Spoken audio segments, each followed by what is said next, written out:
L'expérience Ujamaa a été unique en Afrique. Elle s'est déroulée de 1967 à 1984. 20 ans après la mort de Julius Nyerere, c'est aujourd'hui l'occasion de rendre hommage au premier président de la République unie de Tanzanie, un homme sincère et honnête qui a vraiment essayé de mettre en œuvre un autre type de développement. À partir de 1967, il a voulu créer une société solidaire basée sur deux principes, l'égalité et la dignité.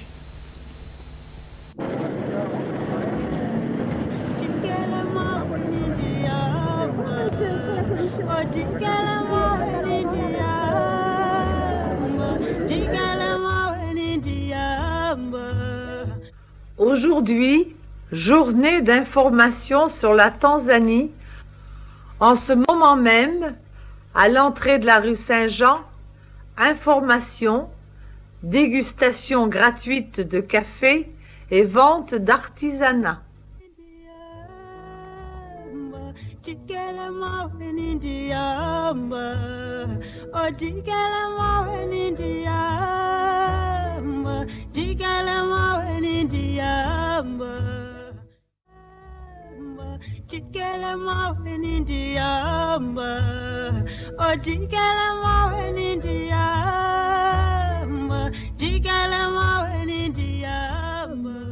Vous exposez ici des articles de différents pays du tiers-monde et vous vendez du café et du thé de Tanzanie. Pourquoi? Notre comité tiers-monde vend ses produits, thé, café de Tanzanie ainsi que de l'artisanat en rapport avec les groupes artisans du monde en France. Nous vendons d'abord et avant tout ces produits pour rentrer en contact avec le public, pour faire passer l'information sur la Tanzanie et les autres pays en voie de développement.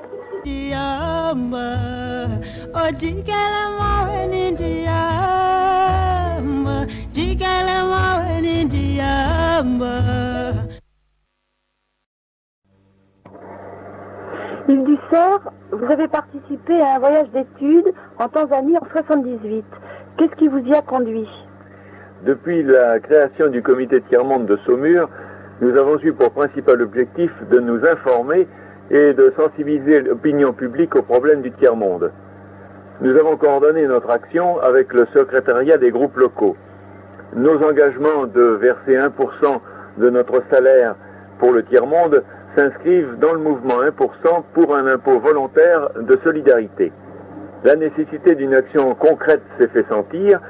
L'UCOJUCO, devenu Union des comités pour le développement des peuples, nous a aidés dans le choix de la Tanzanie pour le soutien à un projet de développement. Avec l'association Artisans du Monde, café, thé de Tanzanie, documentation, artisanat, et aussi avec les Amis d'un coin de l'Inde et du monde, la CIM, avec Terre des Hommes et les autres mouvements qui vont dans le même sens, nous souhaitons une collaboration étroite. C'est la condition d'un appui solide, d'abord aux pays démunis, qui essaient de se développer à partir de leurs propres valeurs, dans le respect de chacun. C'est dans cette optique que plusieurs d'entre nous ont participé à des voyages d'études en Tanzanie.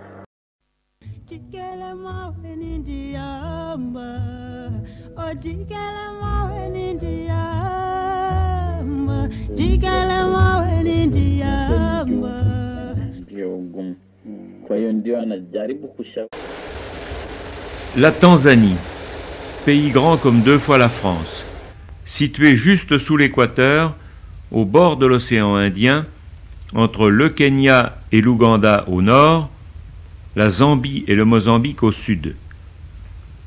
La République unie de Tanzanie est née en 1964 de la fusion entre l'ancien Tanganyika, lui-même indépendant depuis 1961, et l'île de Zanzibar, située à proximité des côtes de l'ex-Tanganyika, d'où le nom de Tanzanie.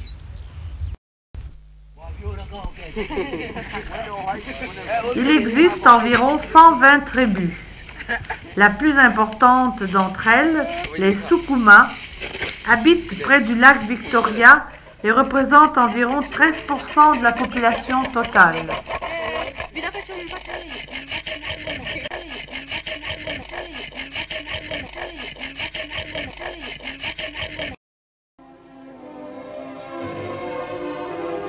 La Tanzanie possède 7 grandes réserves d'animaux, la plus étendue étant le superbe parc national du Serengeti. Dans ce parc naturel vivent les animaux les plus typiques d'Afrique.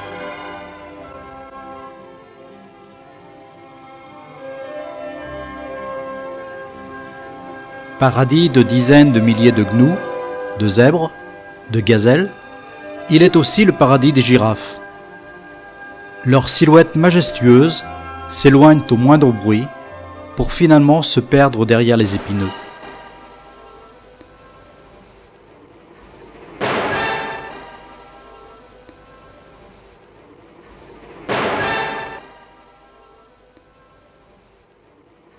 Avec un peu de chance, le chasseur d'images surprendra, près d'un étang, un couple de lions guettant une proie qu'il chassera à la nuit tombante.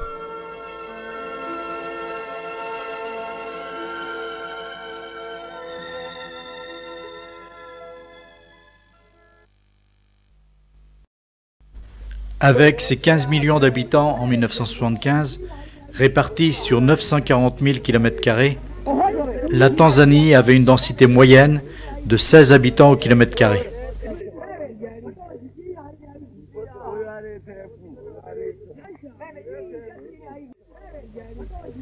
Cette population est rurale dans son immense majorité.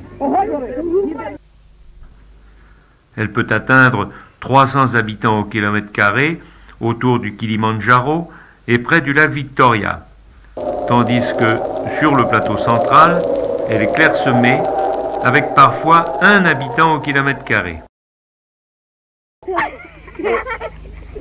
L'accroissement naturel de la population est de l'ordre de 2,7% par an, malgré une mortalité qui frappe 1/3 des enfants avant l'âge de 5 ans. Par ailleurs, la population tanzanienne présente une homogénéité sociale intéressante, puisque aucune des 126 ethnies représentées ne jouit d'une position réellement dominante par rapport aux autres.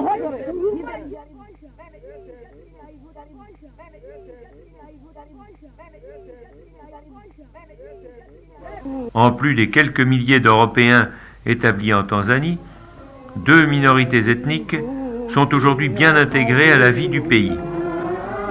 Les Arabes, environ 20 000, vivent sur la côte et dans les îles, tandis que les Asiatiques, Sikhs et Indo-Pakistanais, 2 fois plus nombreux, occupent les postes clés de la petite industrie et du commerce.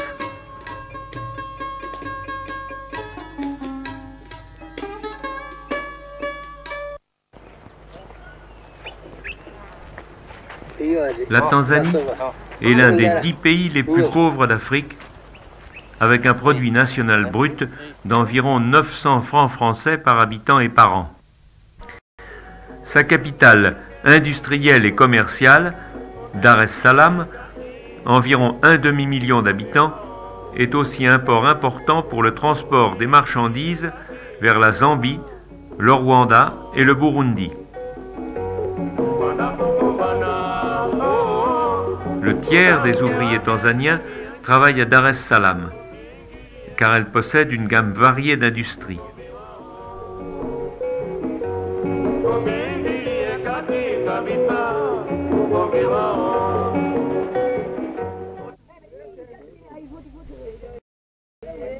L'exode rural vers la ville constitue évidemment, moins cependant que dans beaucoup de pays sous-développés, un problème important.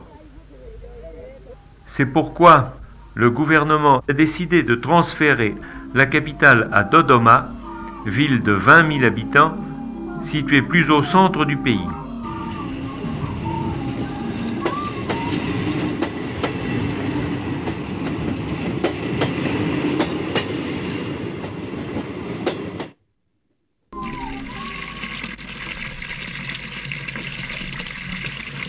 Comme partout en Afrique noire, l'implantation de la population en Tanzanie était jusqu'en 1970 liée aux disponibilités en eau. Installés près des points d'eau, les villages étaient malgré tout éparpillés de façon très inégale sur l'ensemble du territoire, ce qui rendait le développement du pays très difficile.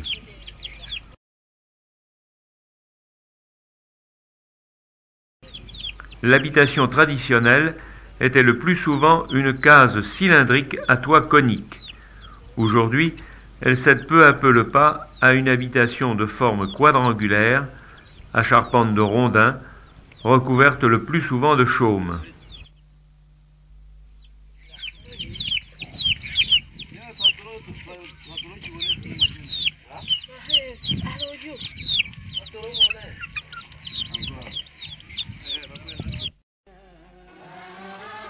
La côte de l'océan Indien a été très tôt en contact avec le monde extérieur. Les Indiens, les Phéniciens, les Assyriens, les Perses et les Arabes établirent des comptoirs et commencèrent à développer le commerce.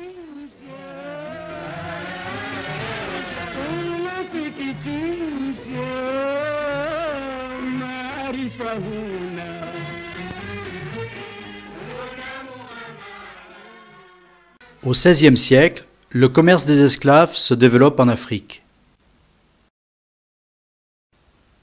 Au XVIIIe siècle, 15 000 esclaves étaient embarqués chaque année à Zanzibar en direction de l'Asie.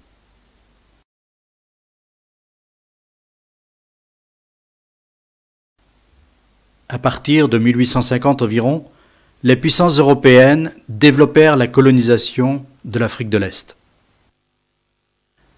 En 1884 a lieu la conférence de Berlin, où les États d'Europe se partagent l'Afrique comme un gâteau. Le Tanganyika est attribué à l'Allemagne, mais après la Première Guerre mondiale, la colonie allemande passe sous administration britannique.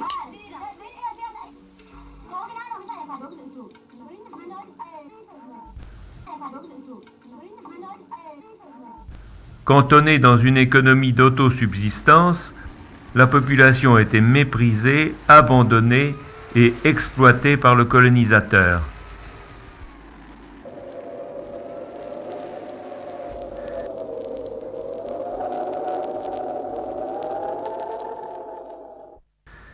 La Tanzanie accéda à l'indépendance après un siècle de colonisation allemande puis anglaise. Le Premier ministre fut un ancien instituteur, fondateur du parti nationaliste, Julius Kambarage Nyerere. Celui-ci, diplômé de l'université d'Édimbourg, fut réélu pour la troisième fois en 1975 président de la République de Tanzanie.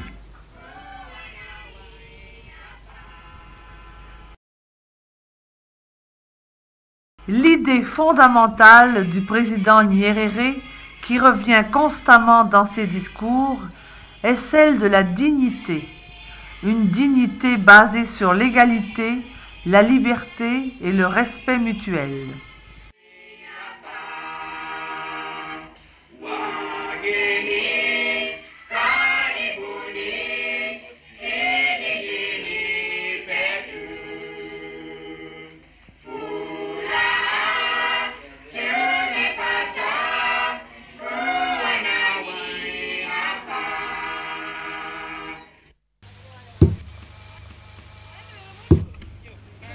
Pour Nyerere, liberté signifie non seulement libération de la tutelle étrangère, mais aussi libération de la faim, de l'ignorance, de la maladie et des inégalités.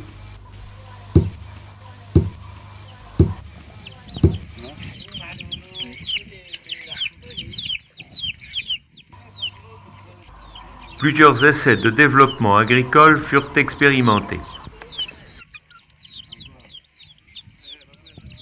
Il y eut tout d'abord les Village Settlement Schemes. L'idée venue d'experts étrangers visait avant tout la production. Des villages modèles étaient équipés d'un matériel agricole très moderne.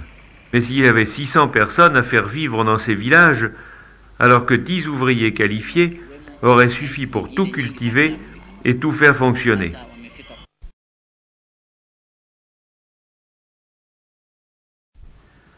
À la suite de cet échec, le président Nyerere a voulu donner une direction nouvelle à l'économie tanzanienne. Le 5 février 1967, par la déclaration d'Arusha, il invite le peuple tanzanien à créer une société solidaire sur un modèle africain, et cela par la participation de tous.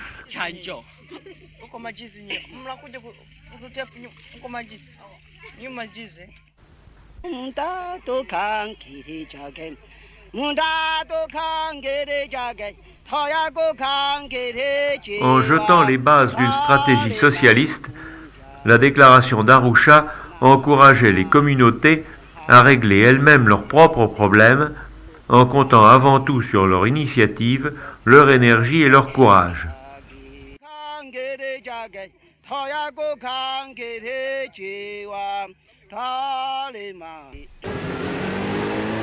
Le 6 février 1967, toutes les banques d'affaires privées furent nationalisées et chacun des 4 jours suivants, d'autres mesures furent prises devant permettre le contrôle de l'économie du pays. La même année, en 1967, le président Nyerere oriente l'expérience socialiste vers la création de villages Ujamaa. Ce mot Ujamaa signifie en swahili esprit communautaire ou familialisme. Suivant le modèle proposé par Julius Nyerere, dans un village Ujamaa, un certain nombre d'agriculteurs se regroupent librement, cultivent ensemble un champ commun et se partagent le revenu du champ selon la durée de travail de chacun. Beaucoup de villages Ujamaa de ce type ont échoué.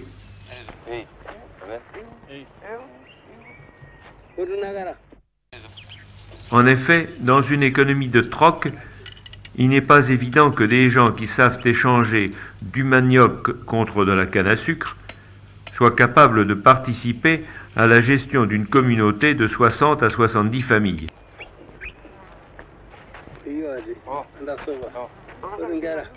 Par contre, d'autres villages Ujamaa ont mieux réussi. Ce sont les villages où tous les membres disposent d'une parcelle privée qu'ils cultivent et dont ils tirent de quoi subsister.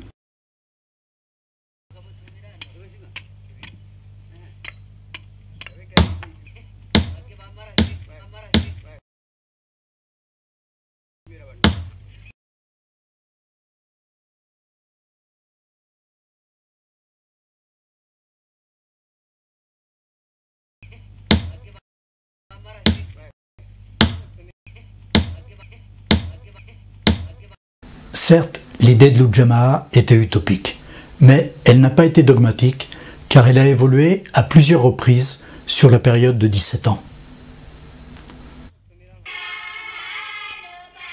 Comme le disait le président Nyerere, l'important est d'essayer quelque chose pour battre la famine. Si nous réussissons, nous continuons. Si nous échouons, nous cherchons autre chose. Il a fallu au gouvernement regarder la réalité en face. Sur le plateau central de la Tanzanie vit une population dispersée à raison d'1 habitant et demi au kilomètre carré. Dans un tel contexte, le développement était impossible. Inutile d'envisager d'avoir des écoles, des dispensaires ou de l'eau courante. Aussi, le but des villages Ujamaa était d'amener les gens à se regrouper. Pendant plus de 4 ans, les membres du gouvernement ont essayé de convaincre les paysans de se regrouper librement. Les résultats ont été insuffisants, alors certaines autorités régionales usèrent de contraintes pour les regrouper.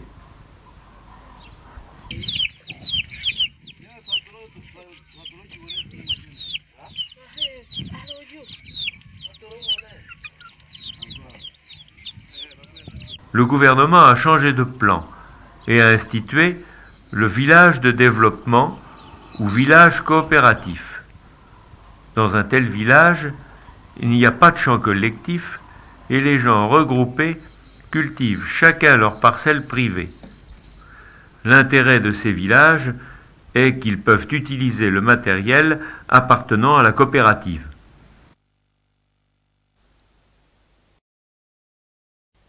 À la fin de 1975, fut publiée la législation sur l'organisation des villages de développement.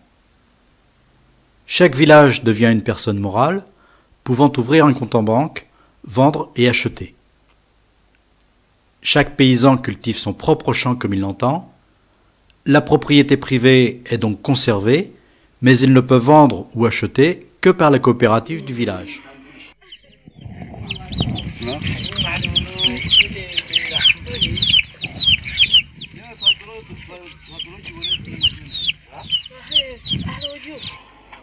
Le village est administré par l'assemblée du village et par le conseil de village constitué de membres élus.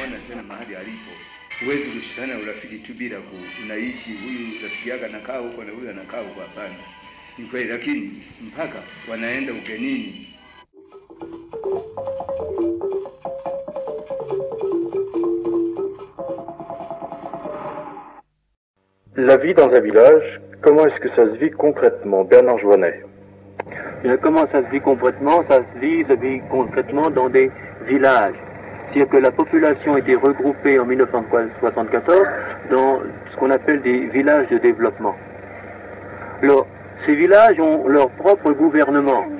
C'est-à-dire qu'ils ont un secrétaire, ils ont un président élu par le parti, et ils ont un comité de développement de 25 membres qui, eux, sont élus par l'ensemble des membres.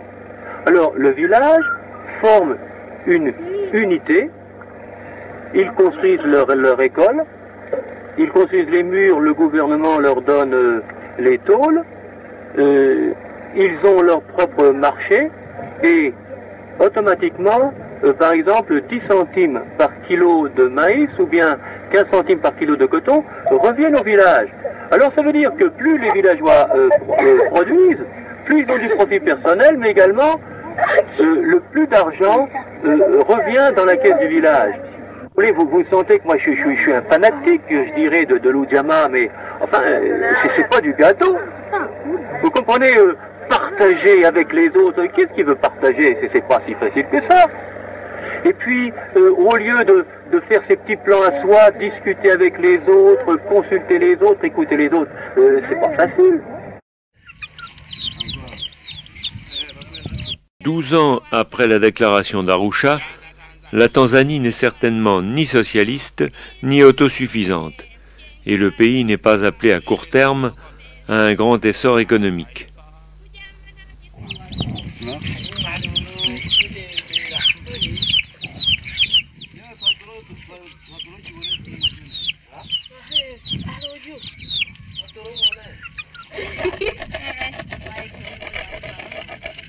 Dans l'esprit de Nyerere, ce qui compte avant tout, c'est l'amélioration progressive du niveau de vie de tous dans la dignité, plus que l'amélioration absolue de la production nationale. Pour atteindre l'objectif de la self-reliance, c'est-à-dire développer le pays en comptant sur ses propres forces, le parti unique, le CCM, a mis en place un certain nombre de structures.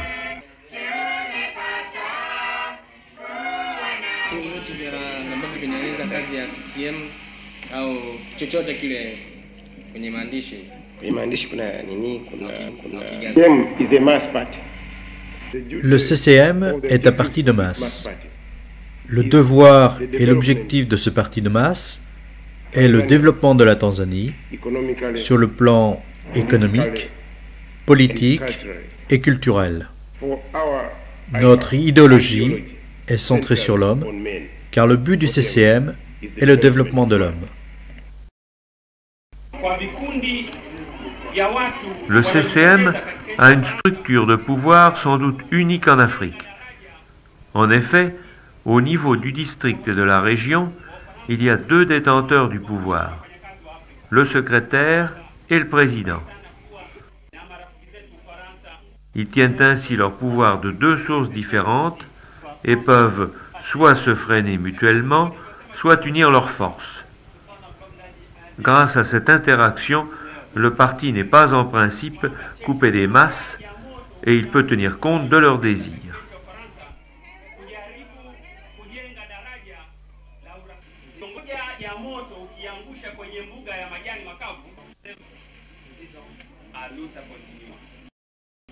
Dans le but de satisfaire aux besoins du pays en utilisant ses propres ressources, le gouvernement a créé en 1973 la SIDO, Small Industries Development Organization, afin de développer les petites industries villageoises. Depuis la création de la SIDO, les importations de petits produits manufacturés ont sensiblement diminué, ce qui épargne une quantité appréciable de devises. D'autre part, les exportations se font sous forme de produits transformés, ce qui améliore également la balance commerciale.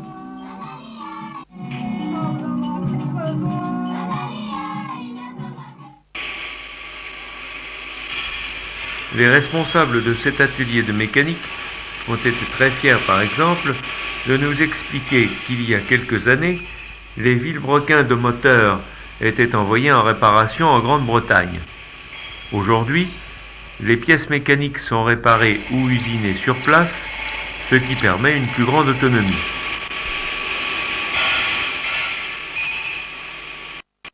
De même, ces briques réfractaires à haute température pour locomotives sont fabriquées aujourd'hui en Tanzanie. Une technique de chauffage astucieuse a été mise au point par un coopérant néerlandais. Elle consiste à faire brûler de l'huile de vidange avec de l'eau pour fournir l'énergie nécessaire à la cuisson.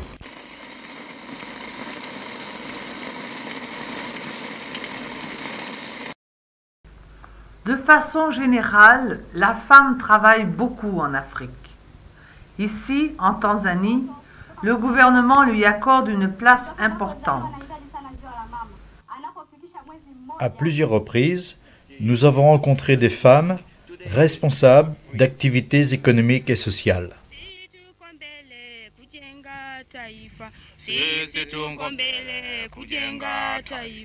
Ujama na kisomo tutaendeleza, ujama na kisomo tutaendeleza. Kwa Watanzania wajue kusoma, kwa Watanzania wajue kusoma. Vijana Tanzania na Watanzania, vijana Tanzania na Watanzania. Sisi tuko mbele kujenga taifa, sisi tuko mbele kujenga taifa. Ujama na kisomo tutaendeleza. La Tanzanie s'est fixée pour tâche de satisfaire les besoins usuels de son peuple et de l'éduquer en conservant les valeurs africaines. Dans cette boutique d'artisanat, Nyumba ya Sanaa, à Dar es Salaam, une cinquantaine d'artistes et d'artisans contribuent à faire découvrir par leurs œuvres une expression moderne de l'art africain, tout en conservant l'inspiration de leurs ancêtres.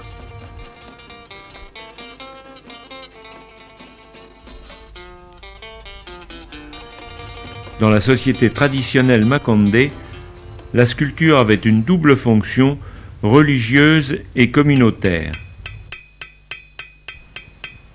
Aujourd'hui, à Nyumba ya Sanaa, certains artisans tanzaniens se tournent vers la confection d'articles modernes, mais cela sans altérer ni le charme ni les valeurs de la société africaine traditionnelle.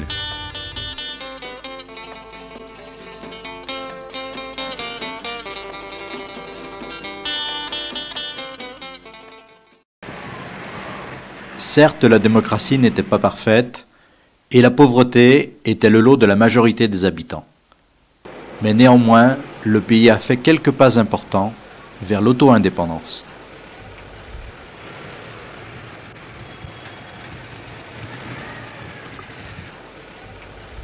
Le pas le plus important aux yeux du président Nyerere est d'avoir réduit un peu les inégalités entre citoyens et d'avoir apporté un peu plus de dignité à l'homme et à la femme en Tanzanie.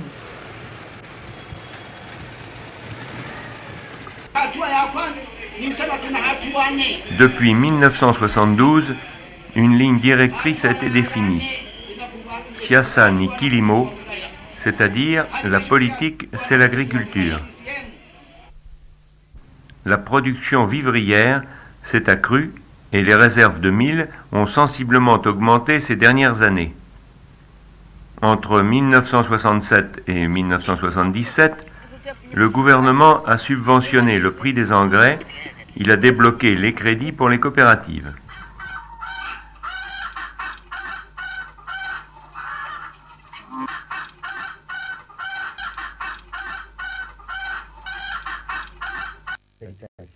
Le gouvernement tanzanien avait défini 3 grands objectifs.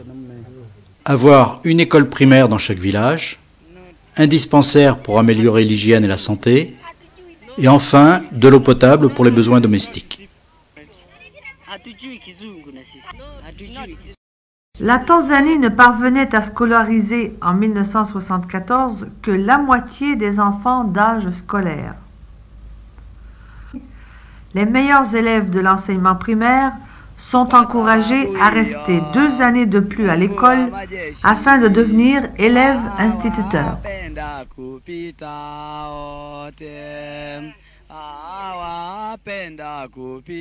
Dans la plupart des écoles primaires, les enfants travaillent 1 ou 2 jours par semaine sous la surveillance de moniteurs agricoles dans un champ commun. La récolte est censée représenter 1 repas par jour.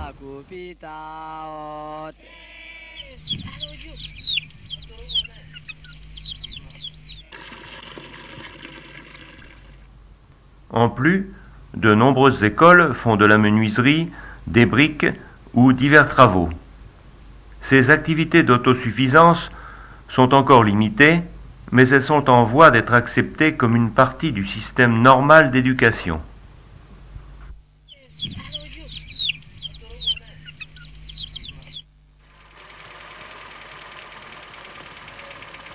Le deuxième objectif de développement rural, avoir un dispensaire dans chaque village, était encore loin d'être atteint, car seulement quelques centaines de villages étaient équipés d'un dispensaire.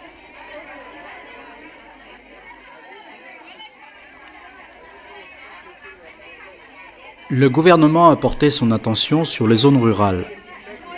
Sa marge de manœuvre était cependant très limitée, puisqu'il ne pouvait se permettre de dépenser que 1 euro par an et par personne. Ceci est bien peu comparativement à la France, qui elle en dépensait 100 fois plus.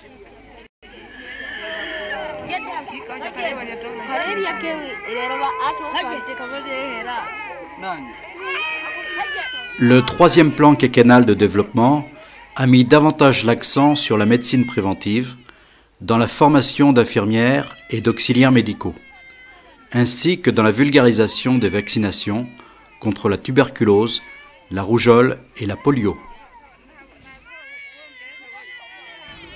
En 1979, la mortalité infantile est encore très importante. Elle est de 140 pour 1000 pour les enfants de moins d'1 an, soit 10 fois plus qu'en France. Conscient du fait que ce n'est pas le nombre de médecins qui améliorera le niveau de la santé, une grande campagne d'éducation et d'hygiène fut lancée dès 1973 par le gouvernement tanzanien. 1 an plus tard, en 1974, démarrait une deuxième phase qui se proposait d'aller au-delà. Chakula ni uhai, c'est-à-dire la nourriture, c'est la vie.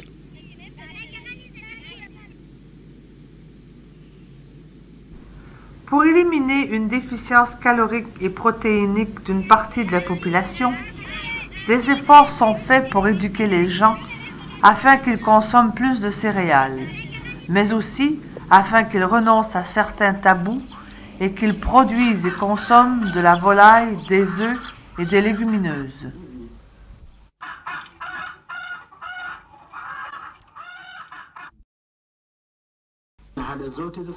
D'autre part, des campagnes nationales ont été effectuées pour vulgariser la construction de latrines ou fosses d'aisance dans chaque village. Bien que des efforts importants aient été faits sur le plan hygiène, santé, nutrition, la situation est loin d'être bonne, même si la mortalité infantile est en diminution et que l'espérance de vie atteint maintenant 47 ans, alors qu'elle n'était que de 35-40 ans au moment de l'indépendance.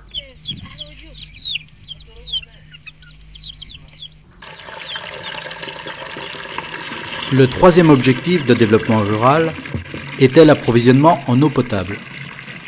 La bataille n'a pas été gagnée, car seulement 3 millions de personnes dans les villages en disposaient à portée raisonnable. Cela veut dire que 10 millions de personnes n'en avaient pas.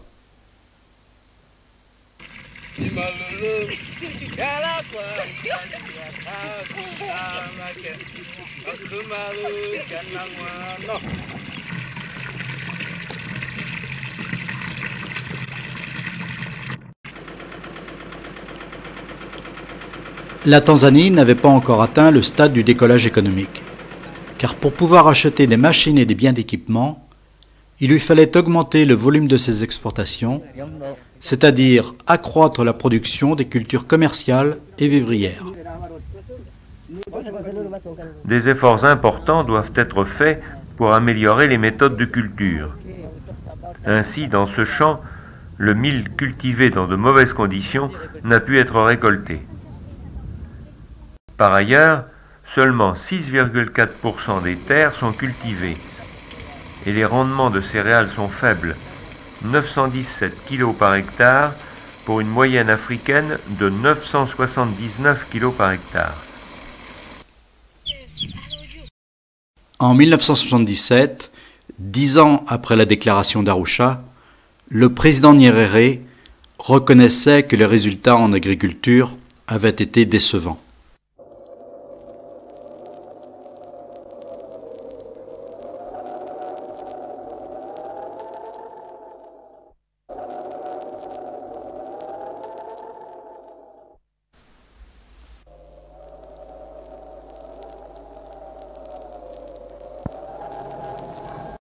Souvent, dans les villages, les gens rêvent d'acquérir un tracteur au lieu d'apprendre à dresser des bœufs pour tirer des charrues.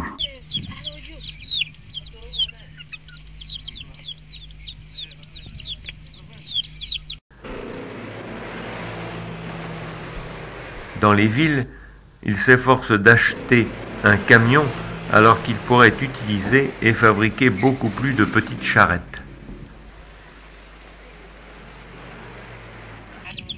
Dans certains endroits, il y a une tendance à abattre des arbres ou casser des branches pour les besoins usuels. Ce déboisement amène progressivement l'érosion du sol et transforme les vallées fertiles en zones sèches.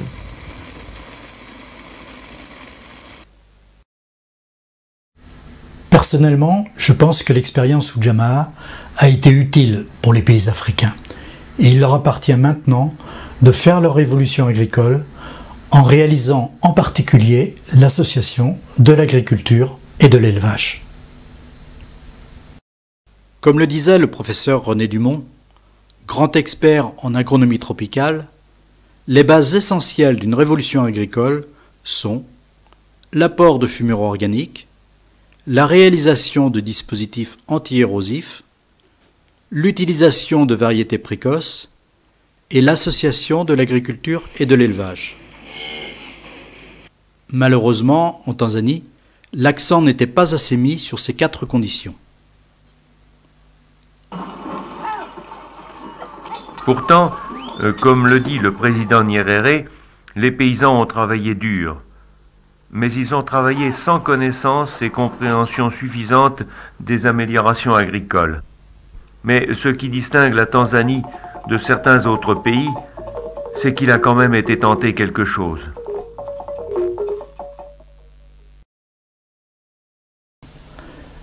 L'expérience Ujamaa a été utile, car elle permet de mieux comprendre les problèmes de développement. La dernière partie de ce documentaire est consacrée aux aspects économiques de l'expérience Ujamaa. Pour des raisons techniques, cette dernière partie ne sera pas disponible en ligne, mais les personnes qui souhaitent recevoir le DVD du film complet peuvent m'envoyer un email aux adresses indiquées. Je vous remercie pour votre soutien.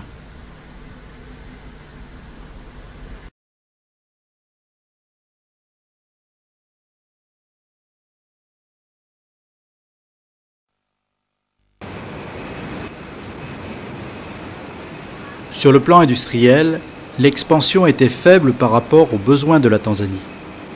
Mais cela s'explique compte tenu du très faible niveau d'industrialisation au moment de l'indépendance.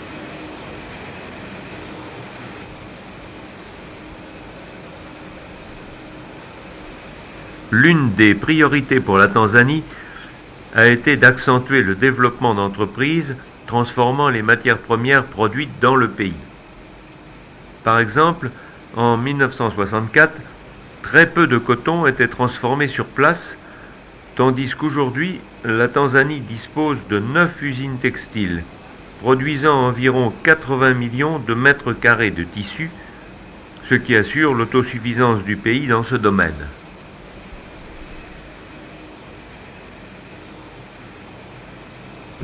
Bien que faible, la valeur globale de la production industrielle a triplé en 10 ans.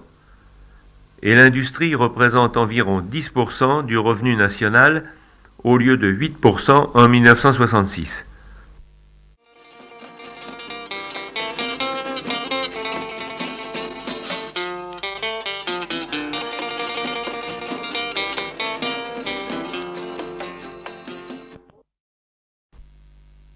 Dispensée sous forme de cours après la journée de travail, l'éducation pour adultes est également diffusée par l'intermédiaire des chansons.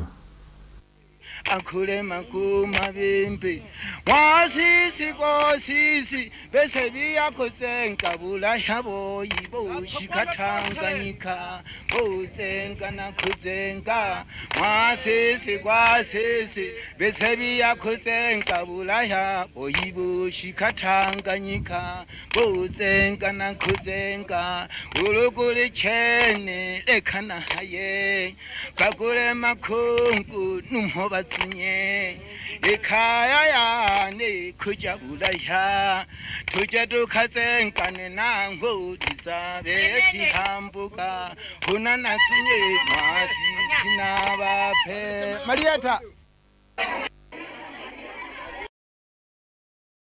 Pour améliorer le niveau et la condition de vie des gens, l'accroissement de la production agricole est une condition nécessaire. Mais pourquoi le paysan produirait-il davantage s'il n'en retire pas un plus grand bénéfice et s'il ne trouve pas sur place de quoi satisfaire ses besoins en biens de consommation courants, bicyclettes, habillement, confort ménager?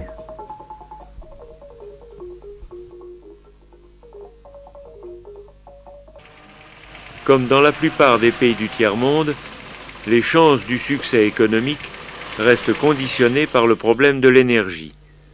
Les prospections d'hydrocarbures n'ayant donné aucun résultat, le pays dépend très largement de ses importations de pétrole. Heureusement, le potentiel disponible en énergie hydroélectrique et en charbon devrait aider la Tanzanie durant la prochaine décennie à mettre en place un secteur industriel de base. L'augmentation du coût du pétrole n'a pas été la seule cause de difficultés sur le plan économique.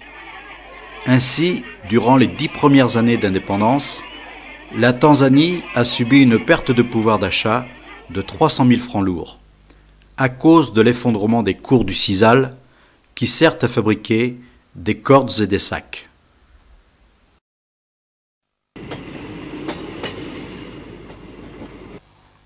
Est-ce que la Tanzanie peut atteindre rapidement le stade du décollage économique?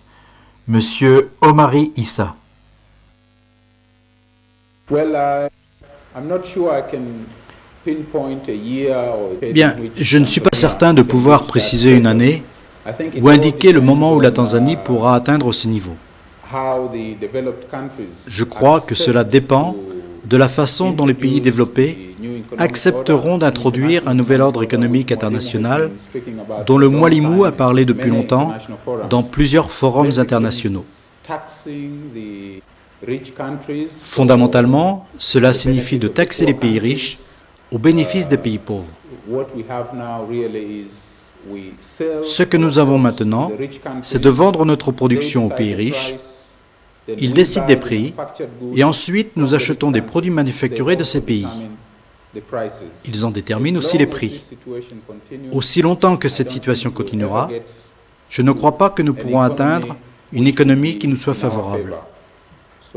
Alors, plus nous introduirons tôt un nouvel ordre économique international, plus la Tanzanie sera capable rapidement d'atteindre ce but. L'expérience Ujamaa avait pour objectif de créer une société solidaire en provoquant une évolution des mentalités afin d'atteindre une amélioration progressive des conditions de vie de tous.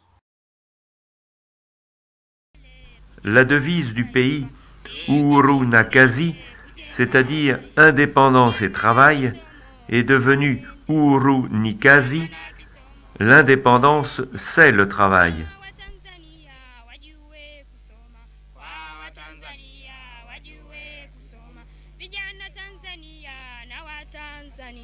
Vijana Tanzania na Watanzania, sisi tuko mbele kujenga taifa, sisi tuko mbele kujenga taifa. Cependant, comme l'a dit Julius Nyerere, il restait de nombreux problèmes à résoudre et de nombreuses erreurs à corriger. Katika sehemu yao kuna kikundi cha kisosialisti na ambacho kina moyo cha.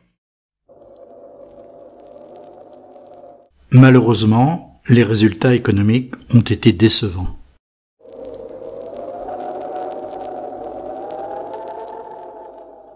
À partir de 1984, Julius Nyerere a reconnu qu'il fallait changer d'orientation.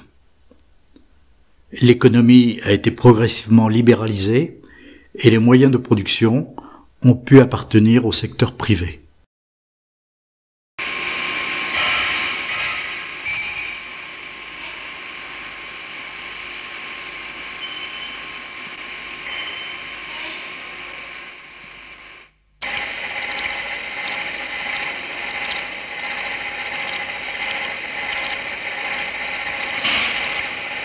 En 1985, avec une certaine lucidité, Julius Nyerere a choisi de ne pas se représenter aux élections présidentielles.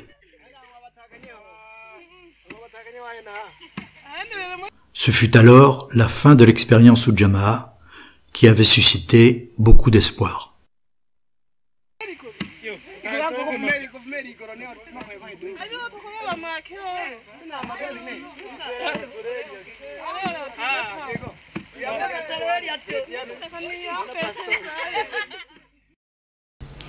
L'expérience Ujamaa a montré que les pays pauvres ne pouvaient pas atteindre le stade du décollage économique sans l'aide des pays développés. La nécessaire révolution agricole en Afrique doit être réalisée par des moniteurs agricoles africains avec l'aide de coopérants étrangers. Elle doit être basée avant tout sur l'association de l'agriculture et de l'élevage. Selon une recommandation de l'ONU, les pays développés devraient consacrer 0,7% de leur produit intérieur brut à l'aide aux pays pauvres, comme ils s'étaient engagés à le faire dans les années 1960. Pour cela, il faudrait que la France augmente son aide publique au développement, car elle n'est aujourd'hui que de 0,5%. D'ailleurs, seuls quelques pays d'Europe du Nord réalisent cette recommandation de l'ONU. Par ailleurs, les particuliers qui le peuvent sont invités à verser 1% de leurs revenus pour les pays en espoir de développement. C'est sans doute la meilleure manière de limiter l'immigration et de permettre le développement des pays pauvres. Le pays s'était fixé pour objectif de créer lentement une société moderne, mais en évitant tous les inconvénients d'une société copiée sur l'Occident. En 1971, Julius Nyerere déclarait « Nous voudrions allumer une torche au sommet du Kilimandjaro, une torche qui brillerait au-delà de nos frontières et donnerait l'espoir là où l'on désespère, l'amour là où l'on hait, la dignité là où il n'y a qu'humiliation. »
Merci d'avoir regardé ce documentaire jusqu'à la fin.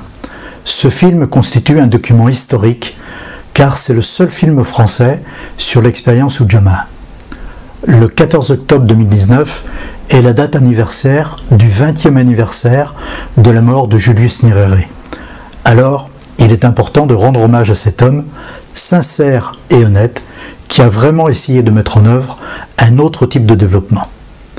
Si vous avez aimé ce film, alors cliquez sur le pouce dirigé vers le haut, et si vous voulez des informations complémentaires, n'oubliez pas de cliquer sur s'abonner. Merci et à bientôt.